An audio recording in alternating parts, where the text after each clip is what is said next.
Nous sommes en compagnie d'Alain Boer, professeur de criminologie au Conservatoire national des arts et métiers et auteur des Protecteurs chez Odile Jacob. Alain Boer, bonjour. Bonjour. Tout d'abord, votre réaction à cet horrible attentat. Tout attentat est un drame et une tragédie, mais il faut toujours se rappeler que l'attentat, c'est l'acte, c'est-à-dire la violence, mais c'est surtout la com', c'est-à-dire le fait que le terrorisme est fait pour nous choquer, nous traumatiser, nous terroriser, et qu'il faut toujours intégrer l'attentat dans une logique. Le message qui est porté par l'attentat dépasse la victime, surtout quand la victime n'est pas la représentation d'elle-même, mais un symbole. Alors là, c'est un double symbole. C'est le symbole des valeurs de l'enseignement public, et puis c'est le symbole de la capacité à la libre expression. Donc c'est un message qui s'adresse à chacun d'entre nous, en tout cas ceux qui croient à la capacité de la libre expression, ce qui est le cas de votre radio. Je crois que c'est même un de ses emblèmes. Parlons vrai, c'est écrit, oui. Absolument. Et donc, c'est une indication qui nécessite une réponse qui n'est pas policière, judiciaire ou politique. C'est une réponse citoyenne qui doit s'exprimer. Alain Boer, est-ce que dans son cas, la thèse du loup isolé, comme on dit, tient la route ? Non, pas plus que comme d'habitude. Il y a très peu de loups solitaires dans l'histoire du terrorisme. En général, le loup solitaire est la bonne excuse pour ceux qu'on a loupés. C'est-à-dire que comme il était tout seul, on ne l'a pas vu. Mais un loup solitaire, c'est quelqu'un qui a ses propres motifs. Monsieur Breivik est un loup solitaire. Il s'est créé son propre dispositif. Les autres sont soit des envoyés spéciaux. Par exemple, un envoyé spécial d'une radio à l'étranger n'est pas un journaliste solitaire. Il est juste éloigné de la base. Voilà. Et donc, soit c'est un envoyé spécial, et l'État islamique a révolutionné le terrorisme avec cette subdivision inédite. Les lions du califat, le petit personnel salarié de l'État islamique est envoyé en mission.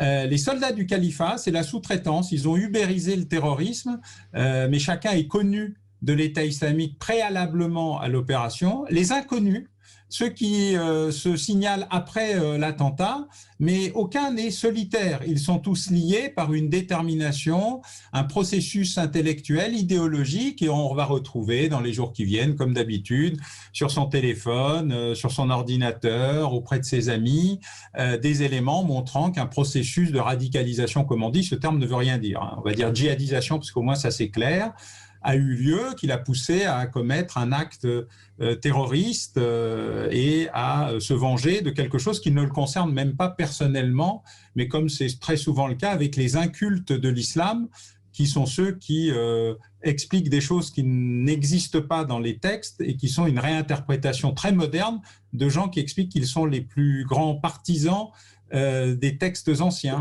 Alors justement, Alain Boer, vous avez parlé des loups solitaires, mais lui, il n'était pas fiché S. Est-ce qu'il est passé au travers des mailles du filet de la détection ? Alors, c'est probablement le cas, on ne sait pas d'ailleurs, parce que visiblement, il était connu des services de police, même s'il n'était pas connu des services... Pour des affaires de droit commun, oui. Oui, mais depuis Khaled Kelkal en 1995, qui ne date pas d'hier, nous sommes face à une hybridation du terrorisme. Avant, il y avait des politiques qui étaient clairement identifiés, ceux qui croyaient, et puis les droits communs qui étaient à côté. Quand vous les mélangez ensemble, vous aviez un mouvement de grève, des affrontements, etc. L'IRA, le TA, tout le terrorisme contemporain faisait une claire distinction entre les deux, même Al-Qaïda. En 1995, pour la première fois, Khaled Kelkal en France et à Lyon passe du crime au terrorisme, c'est le premier gang terroriste, puis Mohamed Merah, et une série ininterrompue depuis. On a eu le plus grand mal à ce que les services de renseignement acceptent de prendre en considération le fait qu'entre politique et criminels, il y avait désormais une zone grise où il y avait beaucoup de monde, de plus en plus de monde, ce qui explique une assez grande difficulté. Depuis 2016, les services ont beaucoup progressé puisqu'on est passé d'une demi-douzaine d'opérations préventives à 10 fois plus. Mais évidemment, les individus, quand ils ne sont pas en groupe, en réseau, en connexion avec ce qui reste de l'État islamique, le califat virtuel, sont plus difficiles à interpeller, identifier ou repérer. Et puis, ils obéissent aussi à une instruction. L'ancien ministre des attentats du califat, M. El Adnani, qu'un missile américain a rappelé auprès de celui auquel il croit probablement, indiquait qu'il fallait, si on n'allait pas se battre sur le terrain du califat, Syrie-Irak, il fallait le faire sur le territoire le plus proche de l'ennemi avec n'importe quel moyen et tout ce qui vous tombait sous la main.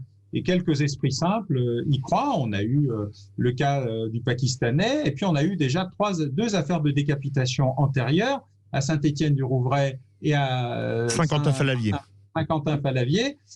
Donc c'est un processus récurrent, je dirais, mais fort heureusement rare à cause des opérations préventives et proactives des services de renseignement, mais malheureusement ça ne marche pas à 100%. Une dernière question pour une réponse courte, Alain Boer.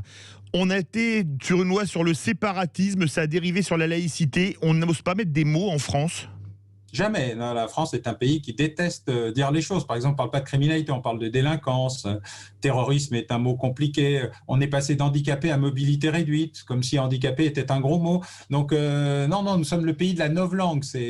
On parle beaucoup de George Orwell en 1984 en créant des citations qui n'existent pas, mais pour ce qui est de la novlangue, nous sommes très très forts. Eh bien écoutez, on n'est pas le ministère de la vérité, mais vous avez parlé vrai comme d'habitude, Alain Boer. Merci beaucoup Alain Boer, professeur de criminologie au Conservatoire national des arts et métiers et auteur des Protecteurs chez Odile Jacob. Dans quelques instants, l'info écho de la semaine, l'info écho plus avec Didier Testo et ensuite une bouffée d'enthousiasme avec Jean Dorido, notre psy, qui va nous parler de comment le cultiver cet enthousiasme et on en a bien besoin. Restez bien avec nous sur Sud Radio.